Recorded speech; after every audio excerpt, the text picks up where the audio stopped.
अब आपको ये बताते हैं कि चंपत राय की जगह कौन आए हैं। ये हैं 73 वर्ष के कृष्ण मोहन, जिन्हें राम मंदिर ट्रस्ट का अब नया महासचिव नियुक्त किया गया है चंपत राय की जगह। कृष्ण मोहन ही वो व्यक्ति हैं जिन्होंने सबसे पहले राम मंदिर में इस चोरी पर ट्रस्ट की तरफ से एफआईआर दर्ज करवाई थी। पिछले साल ट्रस्ट के सदस्य कामेश्वर चौपाल के निधन के बाद इन्हें ट्रस्टी बनाया गया था, इसलिए बहुत पुराने ट्रस्टी नहीं है।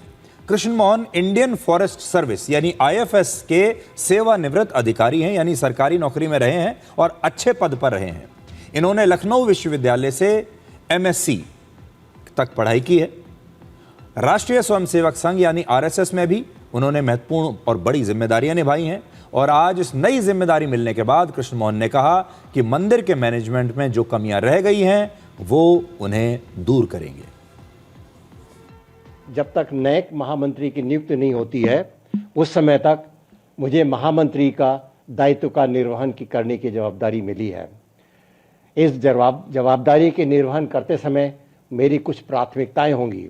पहली, इसमें जो भी दोषी हैं, इस प्रकरण में जो भी दोषी पाए जाएंगे, हमारा आग्रह रहेगा उन सभी को न्यायोचित ढंग से जो भी उनको सजा मिलनी है मिले, इसके लिए हम बहुत आग्रही रहेंगे। इस प्रकरण में जो हुआ है उससे हम सभी आहत हैं, सभी को कष्ट हुआ है, राम भक्तों को कष्ट हुआ है।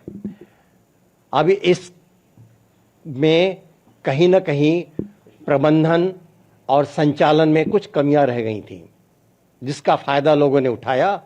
तो मेरा ये पहला प्रयत्न होगा कि वो जितनी त्रुटियां जहां कहीं भी लूप होल्स हैं, कहीं छूटा हुआ है, उसको सबसे पहले बंद करना। इस प्रकार की पुनरावृत्ति न हो भविष्य में, इसका मैं पूरा प्रयत्न करूंगा।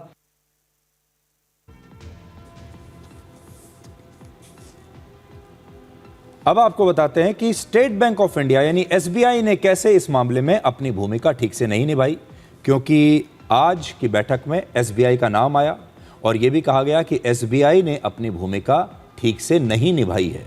तो एसबीआई की जिम्मेदारी थी पैसे को राम मंदिर के काउंटिंग रूम से गिनवाकर बैंक की ब्रांच तक ले जाकर जमा कराना, लेकिन पैसे की चोरी काउंटिंग रूम से लेकर बैंक की ब्रांच तक जमा होने के बीच हुई। यानी जिस प्रक्रिया की सुरक्षा की जिम्मेदारी एसबीआई पर थी, उसी दौरान, उस प्रक्रिया के दौरान यह गड़बड़ी हुई।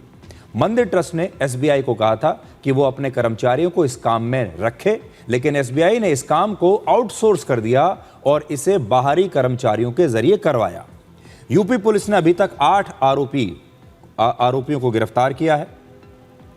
इनमें से जो एक आरोपी है रमाशंकर यादव, इसे छोड़कर बाकी सभी 7 आरोपी एसबीआई द्वारा नियुक्त किए गए कर्मचारी ही थे।